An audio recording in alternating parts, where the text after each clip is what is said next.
won't watch it. I say this quite a bit. I've been saying this since the Gamergate stuff. If you want to make a video game or a movie that's overtly woke and just bad, my response is, hey, good for you, congratulations. I'm not going to pay for it. Go make your money somewhere else. And then maybe Disney might finally learn their lesson. I really doubt it. They probably won't. They're going to keep doing the stuff, and then they're going to say, why won't people watch our movies? Like with Star Wars, they said, white men, this is not for you. And then canceled. Why won't white men watch my show? Because they're racist. No, because you insult them. And they're a huge market of the superhero show genre.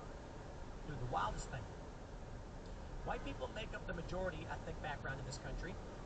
White men are the largest consumers of action and superhero and politics stuff.